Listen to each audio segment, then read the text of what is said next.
The Father's Justice. My name is Robert Hayes. I'm 58 years old, and for most of my life, I worked as a financial crimes investigator.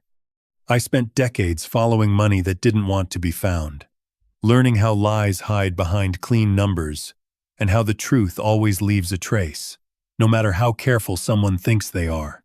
You don't walk away from that kind of work unchanged. Even in retirement, the instinct stays with you. The quiet voice in the back of your mind that tells you when something isn't right. That morning started like any other. Coffee, silence, the kind of routine you build when there's no one left in the house to interrupt it.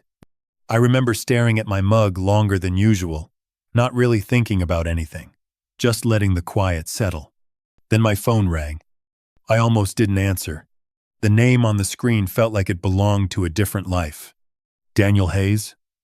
My son. We hadn't spoken in 6 months. Not after the last argument, not after the things that were said, the kind of words that don't fade, no matter how much time passes. Silence had become easier, cleaner, safer. But there it was, his name lighting up my screen like a question I hadn't been ready to answer. I picked up. Dad. His voice was careful, measured, the way people speak when they're trying not to set something off. I know it's been a while, he said, but Lauren and I were thinking, maybe you could come over for dinner. There was a pause, just long enough to notice. The kids miss you. I didn't respond right away. I just listened, not to what he was saying, but to how he was saying it. Tone tells you more than words ever will. And something about it felt off. Too rehearsed. Too controlled. After everything that had happened, after 6 months of nothing, this wasn't how reconciliation sounded. There was no hesitation, no real emotion, just a smooth invitation, like he'd practiced it before dialing. I leaned back in my chair, eyes still on the window, watching nothing in particular. "What's the occasion?" I asked. Another pause. Does there have to be one? That was when I felt it. That quiet shift. The same one I used to feel right before a case started to unravel. On the surface, it was simple. A son calling his father, a dinner invitation, a chance to fix what had been broken. But underneath, something wasn't adding up. And after 30 years of chasing the truth, I've learned to trust that feeling. I sat there for a long time after the call ended, the phone still in my hand, the silence somehow heavier than before. 6 months without a word. And now dinner. Just like that. It didn't feel right. Because the last time I saw Daniel Hayes, we didn't part as father and son. We parted as two people standing on opposite sides of something neither of us wanted to name out loud. Back then, it wasn't just about money, but money was where it started. $45,000. That's what I lent him 2 years ago, not as a gift, not as charity, but as a loan. A down payment for the house, he said, would be the start of everything. He promised he'd pay it back. Said it mattered to him, that doing things the right way still meant something. I believed him. Maybe because he was my son, or maybe because I wanted to believe that the values I spent a lifetime living by had found their way into him too. But months passed. Then more. Excuses turned into silence, and silence turned into distance. And yet, somehow, their life kept getting bigger. The new house was just the beginning. A place in a neighborhood where properties didn't just hold value. They made statements. Then came the car. Not just any car. A luxury model that cost more than I made in a year when I first started out. Vacations followed. Designer furniture. Expensive dinners. The kind of lifestyle that doesn't quietly grow. It announces itself. And every time I saw it, every time I tried to make sense of it, the numbers didn't add up. Daniel was a software engineer. Good job, steady income, but not enough for that level of spending. Not without something else behind it. And Lauren Hayes, she ran a nonprofit. A foundation, she called it, helping veterans, funding medical support, housing, and rehabilitation. On paper, it sounded admirable, necessary, even. But I'd spent too many years looking at financial statements that sounded admirable. That's how most of them start. I remember mentioning it once, carefully, trying not to accuse, just to understand. Lauren smiled, polite, distant, like I'd asked a question that wasn't mine to ask. Daniel didn't smile at all. That was the night everything changed. Later that week, I met Leonard Murphy, an old partner from my NYPD days. We used to work on financial fraud cases together. He'd moved on to federal work, but his instincts hadn't changed. "You're thinking about that call, aren't you?" he said, barely looking up from the chessboard. I moved a piece without thinking. "Something doesn't sit right," I admitted. He nodded slowly, like he'd been expecting that answer. "Then don't ignore it," he said. "You taught me that, remember?" I exhaled, staring at the board but not seeing it. "This is different," I said quietly. "This is my son." Leo finally looked at me. "And that's exactly why you need to trust your gut, Robert." The room fell silent after that, because deep down, I already knew. This dinner wasn't about fixing a relationship. It was about something else. Something that didn't want to be seen. The night of the dinner arrived colder than I expected, the kind of cold that settles into your hands and makes everything feel a little more distant. I drove through quiet streets lined with soft lights until I reached Daniel Hayes's house, the same house I had helped him buy. It looked different, not structurally, but in a way you only notice when you've seen something grow too fast. The exterior lights were brighter. The driveway held a car that didn't belong to the version of my son I remembered. Everything felt upgraded. The door opened before I knocked. Lauren Hayes stood there, perfectly put together, her smile wide, precise, and just a fraction too quick. "Robert, you made it." Her voice was warm, but it didn't reach her eyes. I stepped inside. The first thing I noticed was the space, not just clean, curated. Every piece of furniture placed like it had something to prove. New leather, polished wood, soft lighting that made the entire house feel like a showroom instead of a home. Daniel appeared a moment later. "Dad." He shook my hand, firm, controlled, like we were closing a deal instead of greeting each other. "Come in, we've got dinner ready." The dining table was already set. And it wasn't just dinner. It was a display. Prime cuts of meat, seafood arranged with care, bottles of wine that didn't belong on an ordinary table. The kind of meal that tells a story before anyone says a word. A story about success, about comfort, about having more than enough. But I'd spent too many years learning how to read between those lines. We sat down. The kids were quiet, unusually so, dressed neatly, sitting straight, like they'd been told this night mattered. Lauren took the lead almost immediately.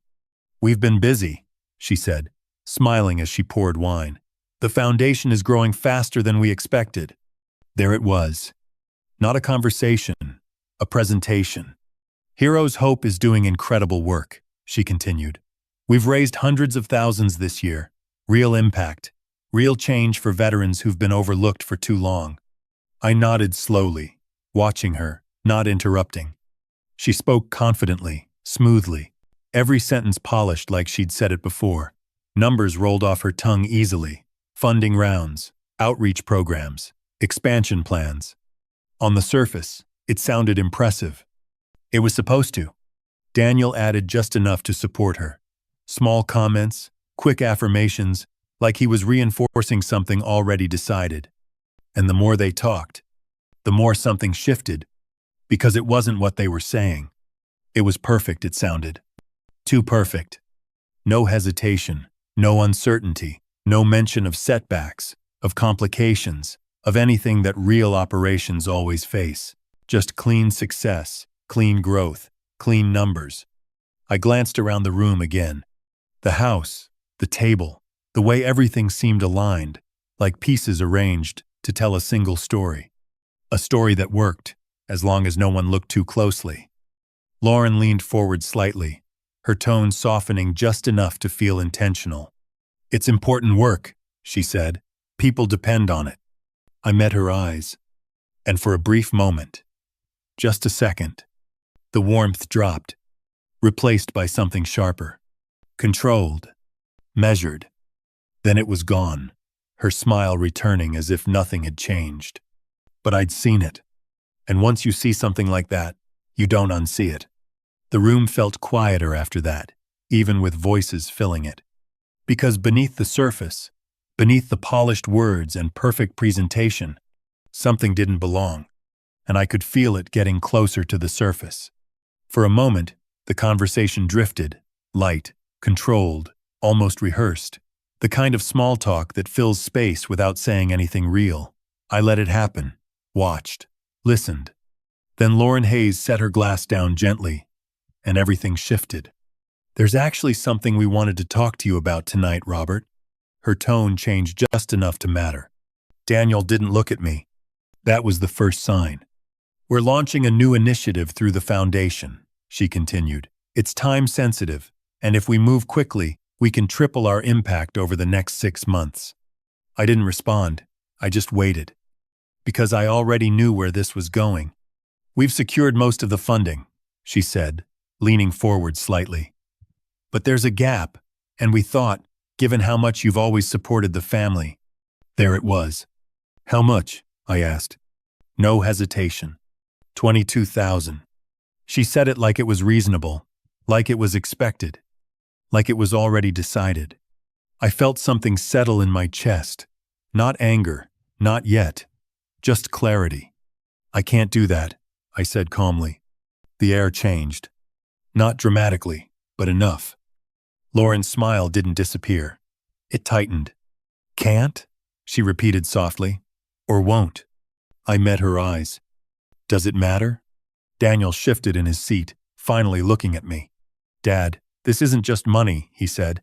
"This is helping people." "I'm aware of what helping people looks like," I replied quietly. Lauren's voice sharpened just a fraction. "These are veterans, Robert. People who sacrificed everything. And you're sitting on a pension, doing nothing with it while they struggle?" The presumption was almost impressive. I let the words sit for a second. Then I spoke. "I'm still waiting on the 45,000 I lent you," I said, my voice steady. 2 years ago. For this house." Silence. Daniel's jaw tightened. Lauren leaned back, crossing her arms. "We've had expenses," she said. "A life you probably wouldn't understand." I nodded slowly, looking around the room. At the table, the wine, the house. "I see the expenses," I said. "I just don't see the priorities." Daniel stood up abruptly. "That's not fair," he snapped. "You don't know what we've been dealing with." "Two." "No," I said. "I know exactly what I'm looking at." Lauren's composure cracked for the first time. "This is unbelievable," she said. "We invite you here. We try to reconnect. And this is what you do?" "You didn't invite me to reconnect," I replied. "You invited me to write a check." That landed hard. Daniel looked between us, torn, but only for a moment. Then he made his choice. "If you're not going to help," he said, his voice cold now, "then maybe you should go." There it was. Clear, final. Not a son speaking to his father. A line is being drawn. I stood slowly, placing my napkin on the table. No anger. No raised voice. Just a quiet understanding of exactly where I stood. "I think you're right," I said. I turned toward the door, the weight of the room pressing in behind me. And as I stepped out into the cold, one thought stayed with me. This wasn't about money anymore. It hadn't been for a long time. The cold air hit me the moment I stepped outside, sharp, immediate, almost welcome. It cut through the tension that had built inside that house, but it didn't take it away. I walked to my car without looking back. No anger, no second thoughts. Just a quiet, steady realization settling in deeper with every step. I sat behind the wheel, hands resting lightly in my lap, staring through the windshield at nothing in particular. The house behind me glowed with warm light, perfect from the outside, untouched, untarnished. But I knew better. I'd spent too many years watching things fall apart from the inside, while they still looked whole from the street. My chest tightened. At first, it was subtle, a pressure, easy to ignore. Then it spread, slow, deliberate, pulling my breath shorter with each second. I closed my eyes briefly, steadying myself. Stress.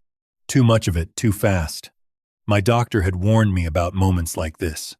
I reached for the water bottle in the passenger seat, empty. Of course. I exhaled slowly, forcing the tension down, but my throat felt dry, metallic. I needed water. Just water. Nothing more.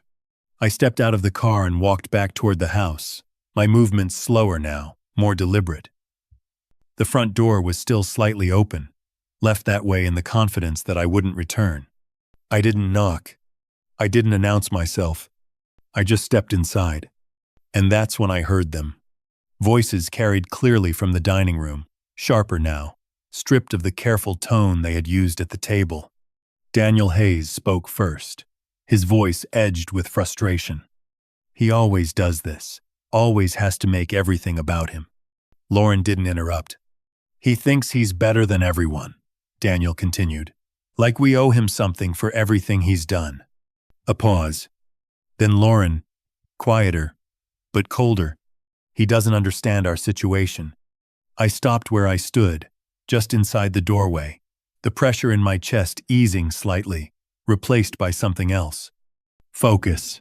He understands exactly what he wants to understand, Daniel said. Control. That's all it is. Money, leverage, keeping us dependent.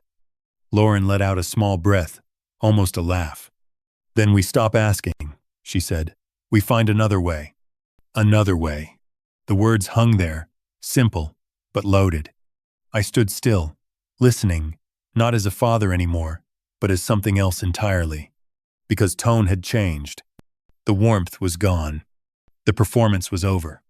And what was left didn't sound like a family trying to rebuild. It sounded like people solving a problem. My chest steadied. My breathing slowed. And in that moment, something inside me shifted. Not emotion. Instinct. The same instinct that had guided me through decades of cases, quietly moving me from confusion to clarity. I stepped further inside, toward the kitchen.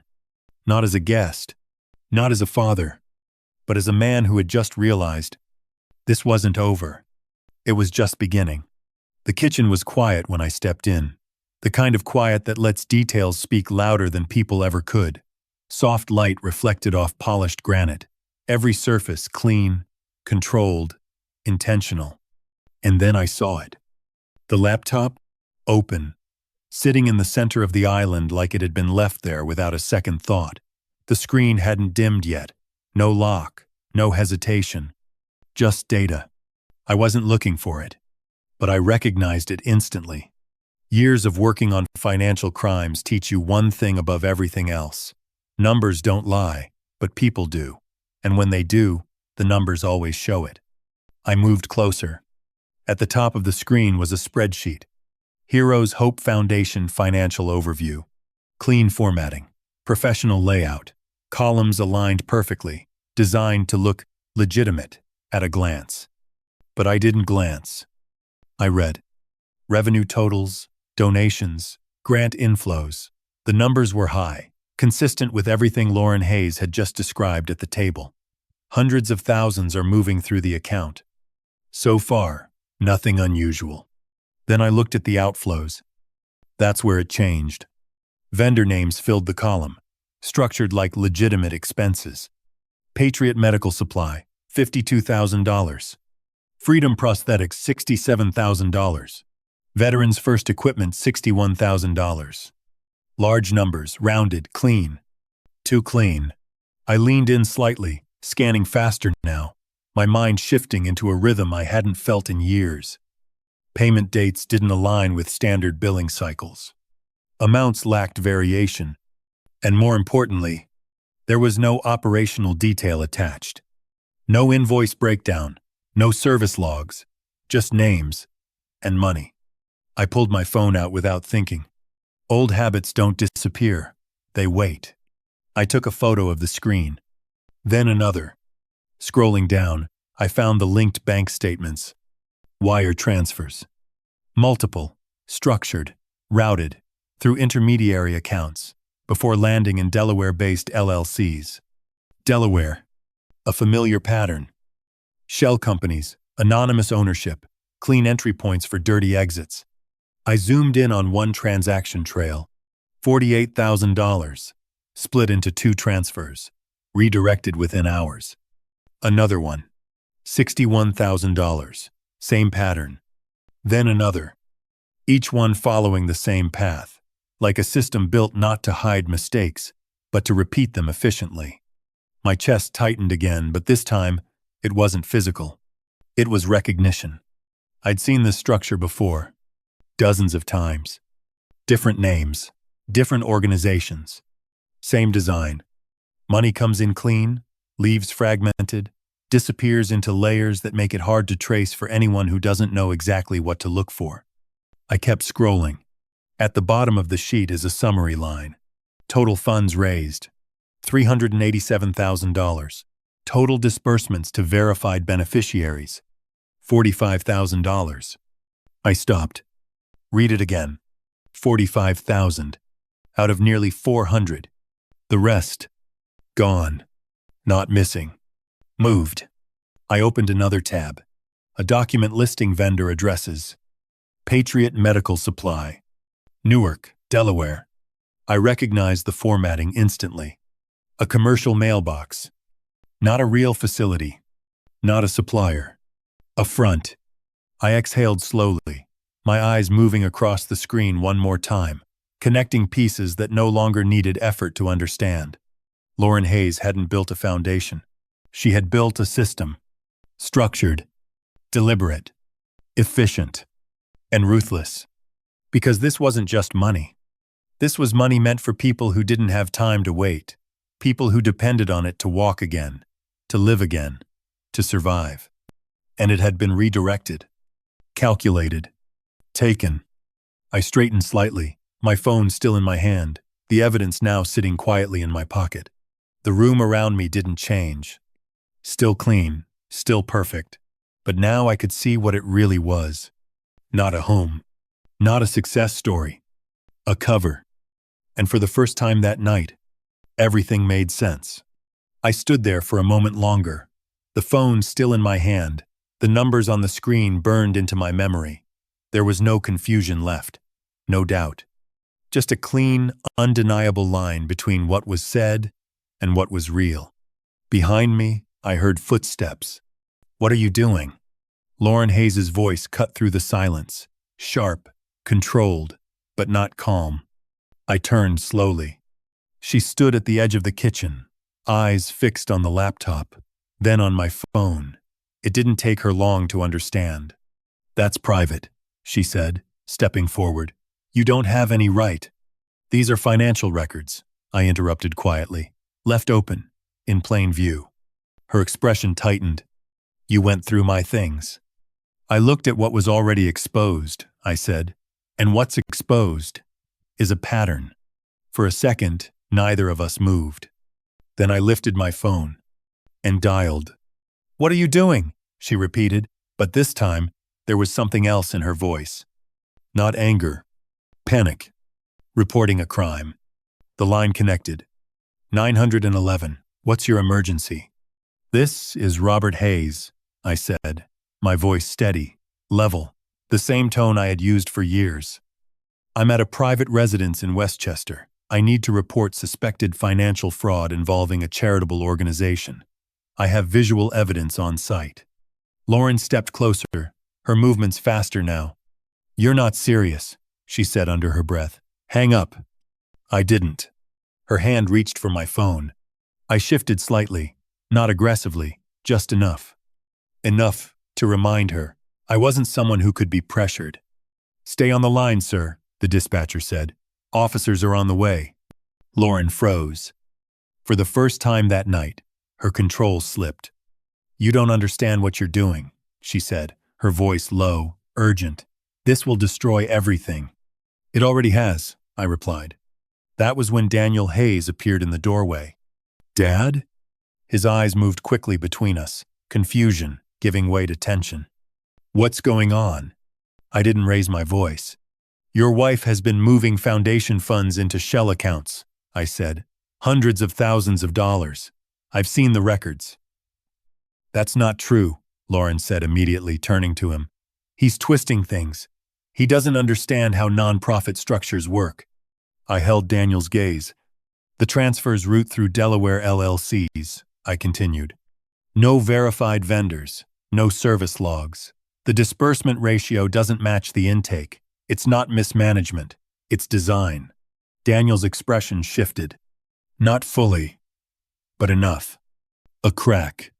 Lauren, he said, quieter now. She stepped closer to him, gripping his arm. He's angry, she said. He's been looking for a reason to tear this apart since the beginning. You know that. Daniel didn't answer right away. His eyes moved to the laptop. Still open. Still visible. Then back to me. You're sure? He asked. It wasn't defiance. There was doubt. And doubt is where everything begins to break. I've spent 30 years doing this, I said. I don't guess. Silence filled the room. Outside. Faint at first. Then growing louder. Sirens. Lauren heard them too. Her posture stiffened. Her grip on Daniel tightened, then loosened. And in that moment, the balance shifted. Not loudly, not dramatically, but enough. Because the truth didn't need to be argued anymore. It just needed to arrive. And it was already on its way. The sirens grew louder, then stopped. Silence followed. Not the calm kind, but the kind that signals something has arrived. A knock came at the door, firm, measured. Daniel didn't move. So I did. I walked past him, past Lauren Hayes standing frozen in place, and opened it. 2 uniformed officers stood outside. And behind them, a man I knew well enough to recognize without introduction. Robert. Leonard Murphy stepped forward, his badge catching the light. FBI Financial Crimes. Of course, it was him. I got your call, he said, his eyes already scanning past me into the house. Inside? I replied. No more words were needed. They entered quickly, efficiently, not rushed, but precise. Years of training moving through the space like they already understood it. Lauren straightened as they approached, her composure snapping back into place. This is unnecessary, she said. There's been a misunderstanding. Leonard didn't respond immediately. Instead, he moved to the kitchen island, his eyes landing on the laptop. Still open. Still speaking. What are we looking at? He asked calmly. Foundation records, I said. Outgoing transfers routed through Delaware LLCs. No legitimate vendor verification. He leaned slightly closer, scrolling once, twice. That was all it took. I saw it in his posture. The shift. From curiosity to confirmation. Secure the device, he said to the officers. Lauren stepped forward. You can't just take that, she said. Those are private organizational records. One of the officers looked at her, not unkindly, but without hesitation. Ma'am, we're going to need you to step back. She didn't move. Not at first. Then slowly, reluctantly, she did. The officers began documenting everything. Photos of the screen. Files copied. Documents gathered from the counter. Each action is quiet, methodical, irreversible. Daniel stood near the doorway, watching it unfold like something he hadn't chosen but couldn't stop. Lauren, just tell them, he said, if there's an explanation. She didn't answer him. Her eyes stayed on the laptop as it was closed, bagged, removed, as if something essential had just been taken with it. Leonard turned back toward her. Lauren Hayes, he said, his voice even, controlled. We're going to need you to come with us for further questioning regarding financial activity linked to the Heroes Hope Foundation. Her expression hardened. I want a lawyer. You'll have that right, he replied. But right now, we need your cooperation. The room held still for a moment. Then she exhaled. Not defeat. Calculation. But it didn't matter anymore, because the process had already begun. She stepped forward, slow, deliberate, her movements no longer confident, but contained. One of the officers guided her toward the door. Daniel didn't follow. He didn't speak. He just stood there, watching. As Lauren Hayes walked past him, past me, and out into the night. The door closed behind them, and just like that, everything that had been hidden wasn't anymore. The courtroom was quieter than I expected, not empty, but heavy, the kind of silence that carries weight long before anyone speaks. I sat in the second row, hands folded, watching as everything that had been hidden began to take shape under oath. Lauren Hayes sat at the defense table, composed, controlled, dressed in a way that suggested nothing had changed, but it had. You could see it in the way she held herself, not confident, not uncertain, just contained. The prosecutor didn't rush. He didn't need to, because the numbers spoke first. Transaction logs, wire transfers, shell corporations, layered across states, all laid out with the kind of clarity that doesn't invite debate. Hundreds of thousands of dollars traced step by step, from donations meant for veterans to accounts that had nothing to do with helping anyone but her. Then the witnesses began. The first was a man in a wheelchair. He moved slowly to the stand, his hands steady, his voice even. "I applied for support twice," he said. "Equipment I needed to move, to live independently." He paused briefly. Both times, denied. End. The amount he requested wasn't large, not compared to what had been taken, but to him, it was everything. Next came a woman with a service dog at her side. "My prosthetic wasn't fitted properly," she said. "I submitted the paperwork. I waited." Her eyes didn't leave the jury. "I was told there were no available funds." No available funds. The words echoed differently now, sitting in a room where the missing money had already been accounted for. Another veteran spoke of housing assistance denied, months spent sleeping in his car while waiting for approval that never came.